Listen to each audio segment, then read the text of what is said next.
네, 안녕하십니까 여러분, 이글스 에브리데이입니다. 영상 시청하시기에 앞서서 구독과 좋아요 한 번씩 부탁드리겠습니다. 우리 청소년 야구대표팀이 지난 세계선수권 대회에서 동메달을 획득을 했습니다. 정말 고생했고요. 우리 젊은 선수들이 이 세계 무대에서 좋은 성적 거둔 부분에 대해서 굉장히 자랑스럽게 생각합니다. 그렇지만 이번 대회를 통해서 또다시 혹사 논란이 일고 있습니다. 개인적으로는 한화 이글스가 이번 드래프트에서 픽할 것이 확실시되고 있는 황준서라든지 김태견 같은 선수들이 있어서라기보다는 개인적으로 젊은 투수들의 피칭을 그리고 성장해 나가는 모습을 보는 걸 야구 보는 아주 큰 낙으로 생각하는 제 입장에서는 이번 대회의 이영복 감독의 투수 기용은 사실 납득이 가지 않았습니다. 청소년 스포츠의 의미가 무엇인지 좀 생각해 볼 필요가 있는데요. 다른 나라를 꺾고 반드시 이겨야 된다, 이런 의의에서 하는 대회들이 아니잖아요. 성장해가는 선수들이고 스포츠맨십에 대해서 배우고 국제무대라는 것을 체험해가는 자리인데, 이 대회에서 이런 정말 말 같지도 않은 혹사가 나온 부분에 대해서 저는 굉장히 슬프게 생각하는 바입니다. 이영복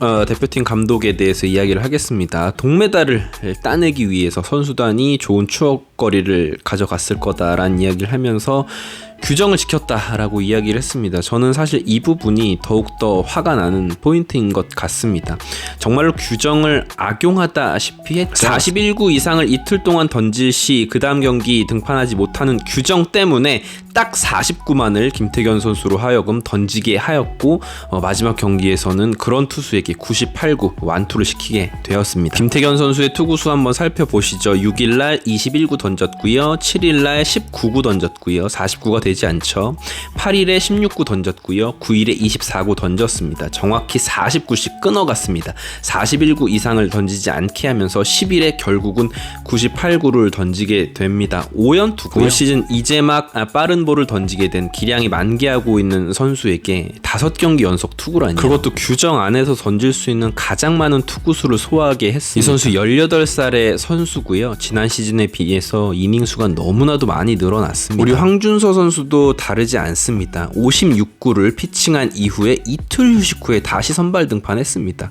그래서 58구를 던졌고요. 그리고 또 이틀을 휴식합니다.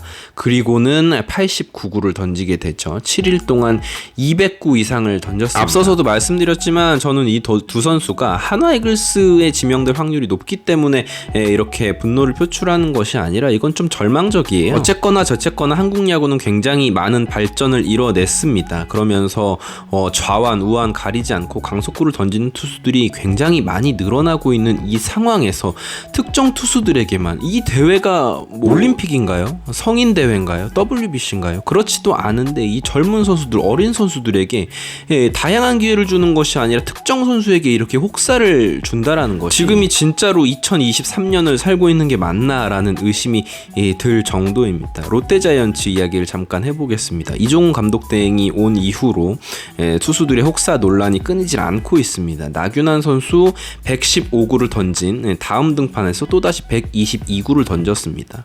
연일 개인 최다 투구수를 갱신을 하고 있는데요. 사실 나균환 선수도 투수 전환이 얼마 되지 않은 선수고 나이가 그렇게 많은 선수가 아니잖아요. 이런 투수를 투수 경험이 많지 않은 이런 투수에게 선발 등판 때마다 129 가까운 요한다라는 것은 롯데 팬들이 왜 그렇게 분노하고 있는지를 저도 충분히 공감하는 바이고요. 박세웅 선수도 마찬가지입니다. 젊은 이제 에이스 투수인데, 물론 이 선수는 그래도 연차가 제법 쌓이기는 했지만 어쨌건 104구를 던진 후에 4일 휴식이에요.